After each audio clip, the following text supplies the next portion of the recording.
currently 6.7% of the private workforce is unionized. If the rate of unionization dramatically increases, as supported by the film, and if the bulk of unionized jobs were in globalizable industries, wouldn't this be an overall negative for workers given international competition pressures?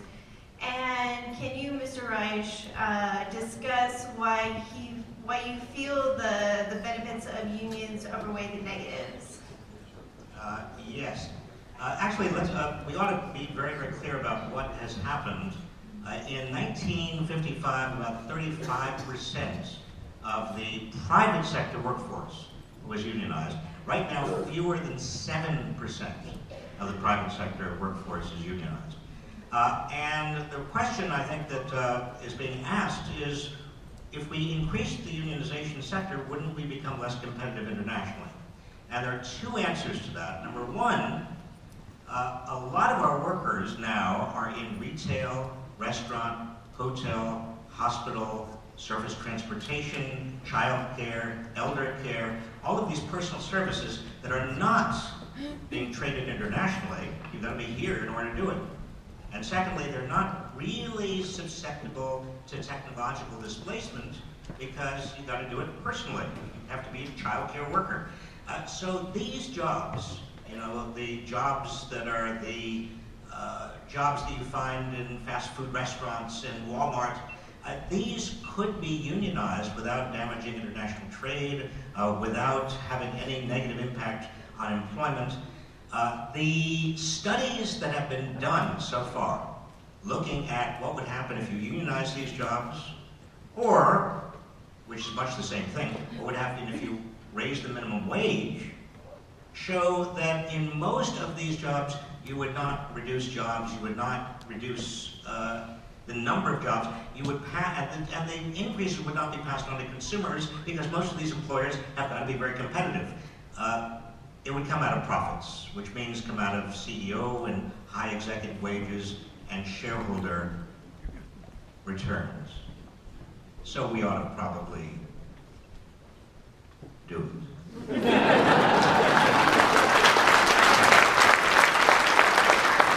Thank you very much. Can we have the next question? If California or the United States were to institute a single-payer healthcare program, do you think that would significantly decrease the cost of living for lower through upper middle class enough to account for some of the inequality? Well, certainly healthcare costs do account for some of the reasons that median wages have been dropping, because healthcare costs have been going up, and a lot of those employers, particularly the big employers, at least until recently, have been providing healthcare costs for their employees. Now, what's happened in the past really 2 years, you have an Affordable Care Act, which is not based on a single payer. It is still based on private insurance. But what we've noticed over the past really year, and we don't have much data to go on, is that healthcare costs nationally have started to stop growing nearly at the rate they were going. That is, we're bending the cost curve, which is to some extent very good. Why is that happening? Well, it may be because people are paying more in co-payments, deductibles, and premiums, which may not be so good. Your question is, what would happen if we went to a single payer? Well, in my judgment, looking at the data, not only from the United States, but more importantly, the single payer nations. That is, for those of you who don't know, we're talking about having basically a single payer. That's what single payer means. And in Canada, and in most of Europe, and in many other countries, you do have a single payer. It's like a Medicare for all, basically. And most of the studies show that we would have lower healthcare costs and probably higher quality healthcare because so much of the healthcare dollar today goes to insurance companies, to their overhead, to their advertising, to their promotion, to all sorts of things. We still are the only country in the world that has a healthcare system that's basically designed to avoid sick people.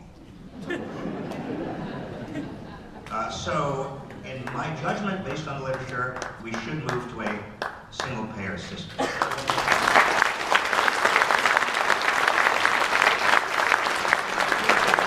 So much. Can we have the next question? I think it's a Twitter question. Yes. Let's see. So Elliot Davis asks, could the redistribution of wealth be a possible solution to income inequality? The question is, could the redistribution of wealth be a possible solution? Well, we're already redistributing a lot of wealth now. Unfortunately, we're distributing it from the bottom and the middle to the top. So maybe we just should stop the kind of redistributing we're doing right now. And when I say that, remember there's a great deal of, for example, corporate welfare. A lot of taxpayer money is going to the oil and gas industry, to big agriculture, not small farms. I'm talking about really big agriculture, to military contractors, as I said, insurance companies, to a lot of places, and a lot of places that have a lot of political power to get that kind of subsidy, not to mention Wall Street. So if we simply stopped subsidizing all of these industries, and we stopped corporate welfare, and we closed a lot of the loopholes that have been created because people have a lot of power. One loophole that is my favorite to point out is called the carried interest loophole, which allows hedge fund managers and private equity managers to treat their income as if it's capital gains subject to a lower rate, even though they don't risk any of their own money. There's no justification for these things at all. Let's get rid of the redistributions upward before we start anything. Thank you very much. Next question, please. Hi. So that guy who owns the pillow company and is the 1% described the trickle-down economy. I wanted to know what middle-out economics is. Nick Hanauer used the term middle-out economics, and I think what he's referring to is instead of giving big tax breaks and tax cuts to people at the top, which was called, or has been called, trickle-down economics, what you do is you make every effort to build up your middle class. How do you do that? Well, through better quality and more accessible education, including early childhood education, world-class K through 12, accessible and affordable higher education. You do it through raising the minimum wage. You do it through providing tax subsidies through the Earned Income Tax Credit, which is a wage subsidy, basically, for the lower 40%. There are a lot of ways you could do it, but building up your middle class and building the avenues of opportunity for the poor to get into the middle class, that builds your entire economy. Because as we said in the film, the more money people have to spend, not just on material objects, on healthcare, on education, on the quality of life, on even environmental benefits, the more they have to spend, the more the economy grows. Because more people are put to work, and you have a kind of virtuous cycle. That's what middle-out economics really is. Thanks very much. So consumption spending represented 70% of nominal GDP in 2004, 2007, and 2010. If 2007 was the peak, shouldn't we have seen a decline in consumption spending in 2007? If increasing in inequality is hampering consumption spending, why didn't we see it decrease from 70% in 2007? I didn't understand that question. But I think the point that we make in the movie is that essentially in these 2 years, 1928 and 2007, you had the highest percentage of total income going to the very top. And because the top have so much money, they're not going to spend it. And if anything, they're just going to invest it around the world. You don't have enough purchasing power in the middle class to keep going without the middle class going deeper and deeper into debt, which eventually, like in 1929 and in 2008, generates debt bubbles that burst. So it's just logical. And I think that if the top 1% or 1/10 of 1% understood this principle better, they would understand that it's in their interest to have a smaller share of a rapidly growing economy than a big share of an economy that is basically dead in the water, like we have right now.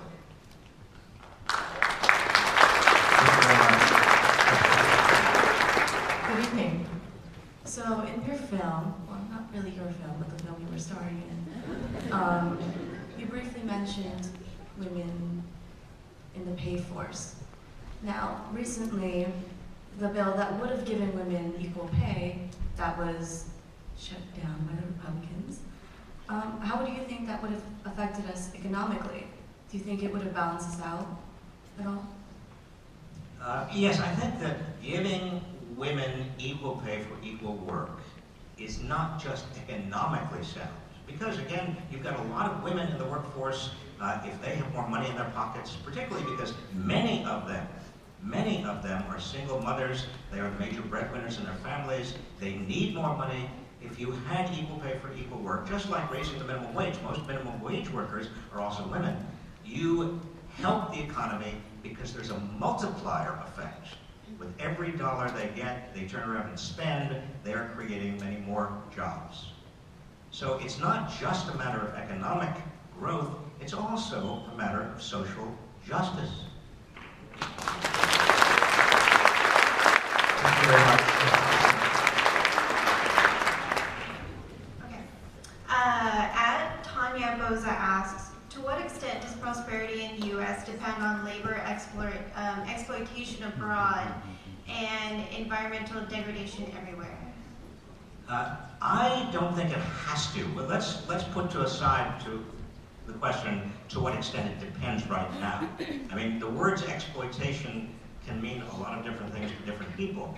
But the real question is, does it have to depend on a lot of workers abroad getting paid very little and the environment and our natural resources getting depleted? And the answer is obviously not at all. For example, if we had trade treaties that required every one of our trading partners to have a median wage and a minimum wage that was half the median wage, and required ourselves to have a minimum wage, half our median wage, we could actually have a positive sum trade relationship. That is, as they got, that is, many of our lower wage trade partners got more prosperous, more people in those countries would also become more prosperous. As they became more prosperous, they would buy more goods from us. They would stabilize their own countries. You can see the beginnings of a global virtuous cycle. The same thing with the environment. There's nothing about economics that requires us to use our technological and innovative capacities simply to deplete the planet. In fact, we could do the opposite. We could use our brains and innovation to come up with ways of non-carbon-based energy and use those kinds of non-carbon-based energy innovations to have a better climate and avoid the kind of global warming and climate change we're now facing. It's a matter of how we utilize incentives. It's not a matter of economic growth or no growth.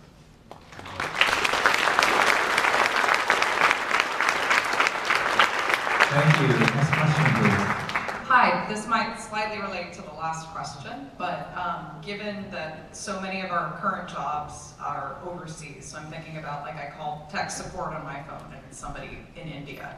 What do you think are the areas that today are good for us to focus on, and where do you see America being able to make the most immediate growth, like in the next 3 or 4 years? I think that if I were going to predict, now predictions are very hazardous in terms of jobs of the future. I remember 15, 20, 30 years ago, I get involved in making predictions based on extrapolations from the jobs we now have, and I was completely wrong.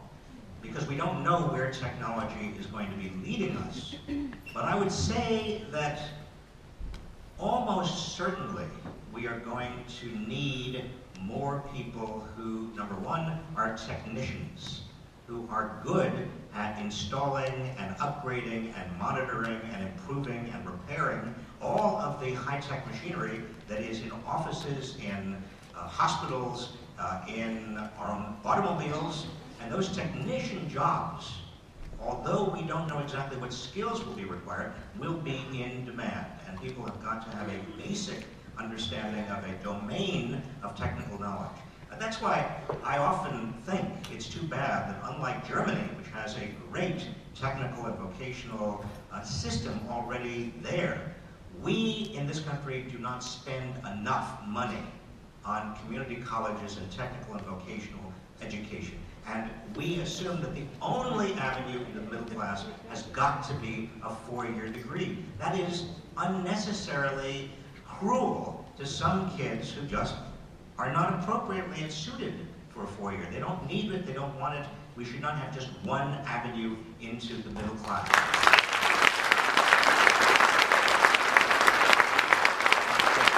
Thank you very much. Question, please. At Moises 06 asks, how does immigration in the U.S. take part in the economy? Immigration, and there's a lot of confusion and a great deal of posturing about immigration. Most of us, not all of us by any means, but most of us are the children, grandchildren, great-grandchildren, and great-great-grandchildren of immigrants. Many of us are immigrants. And what we know, because there have been a lot of economic studies about this over the years, going back over 100 years, what we know is that immigrants and immigration make the economy stronger, not weaker. Because immigrants, number one, to be an immigrant, you've got to be ambitious. We need more ambitious people. Number two, immigrants not only come and participate in the economy, but they also spend. They also become economic actors. And we know that over the last 150 years, wave and wave and wave of immigration have built the economy. And finally, we know, if we just look at Silicon Valley and the peninsula, ask yourself, who founded most of those high-tech companies? Most of them were founded by immigrants. So we need immigrants.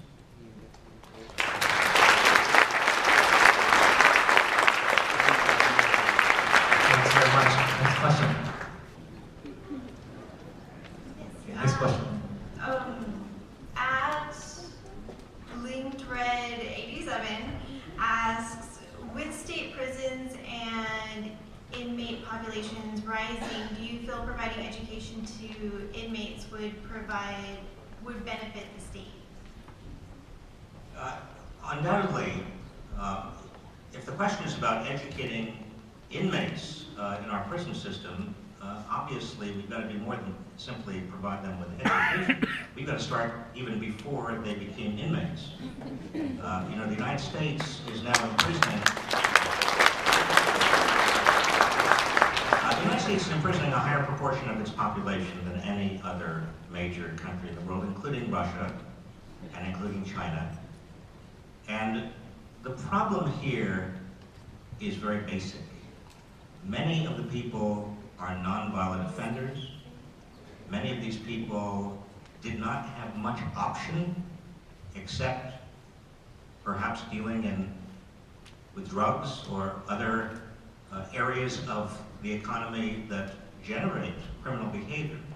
I'm not apologizing for them. I simply mean we've got to face the reality that if we want to provide our young people with real opportunities, then we've got to do that instead of spending even more warehousing them in prisons. We are now spending in the state of California more money per prisoner than we are spending it on higher education per pupil. And that's crazy.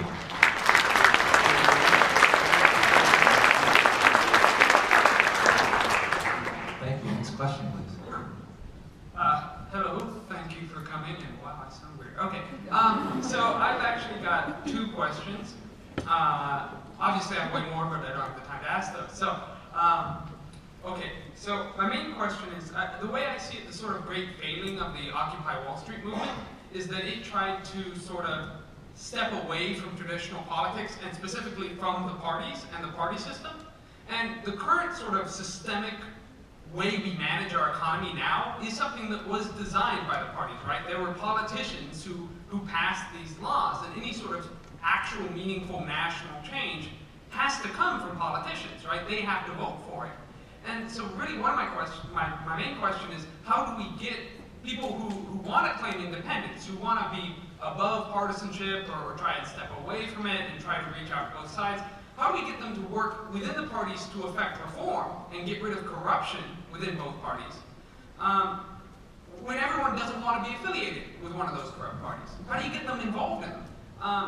And the other second really quick question is just, of the politicians out there today, do you see any real hope of meaningful change in our economy, you know, being brought forth by any of the ones who are in the running for a major political office? Like, or do we have a presidential candidate who's actually going to change things, or are we just going to have another decade of Hayek-style economic policies? Well, let me just try to answer that question by saying two things. Number one, the most important thing we can do, we being everybody here tonight, we being all the citizens of the United States, we being everybody who cares about the future of our environment, or jobs, or inequality, or any of the issues we're talking about, the most important thing we can do is get big money out of politics.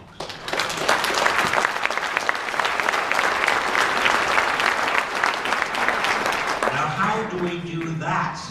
When you might say, well, the politicians who are there are the products of the money that is in politics, so isn't it sort of a chicken and egg problem? Well, it doesn't have to be. And it doesn't have to be if we all take some responsibility for changing the direction of our politics. Now, if we were gathered together in the year 1900, for example, the problems we would be focusing on would be, number one, huge corporate control of our political system. Number two, poverty and urban squalor. Number three, widening inequality. You get my drift? But what happened in 1901, 1902, 1903 is that we had a movement in this country then called a progressive movement. It was dominated and run by not Democrats, it actually was Teddy Roosevelt and the progressive Republicans of that era. But it was also a lot of citizens who rolled up their sleeves and decided that they were going to get active. It happened again in a slightly different framework in the 1930s in terms of us changing the system, making it more responsive. Happened again in the 1960s. Some of you may remember, maybe you were involved in the civil rights movement. Every time, and this is what makes me optimistic, and I said this in the film, every time in this country we get to a point where the system, our economic and political systems, are really off track and they're not working for us, we have an extraordinary ability to roll up our sleeves, be very practical, put ideology aside, and get on with what has to be done. But it requires all of us to be engaged. And that's hard to talk about, easy to talk about actually, hard to do. But I really do think, at the end of the day, it is all about citizen action. So I urge you, every one of you who feels frustrated and angry and disillusioned and cynical about politics. Anybody who does? All of you. Please get involved, change it. It has to happen from the ground up.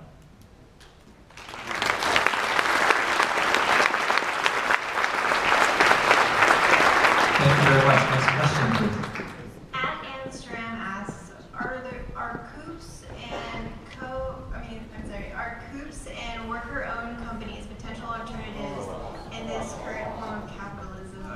mean co-ops? Co-op. Co-ops. I am a huge fan of worker cooperatives, of organizations in which basically workers, even if they don't own the organizations, they have made a deal where they get a share of productivity increases. Now, we used to have a lot of worker cooperatives, we used to have a lot of agricultural cooperatives around this country. We don't have nearly as many as we had before, but that is definitely one way in which capitalism can evolve. And I think we've got to be very creative about new ways and stealing from the past as well, in terms of what we can do to rebuild the middle class.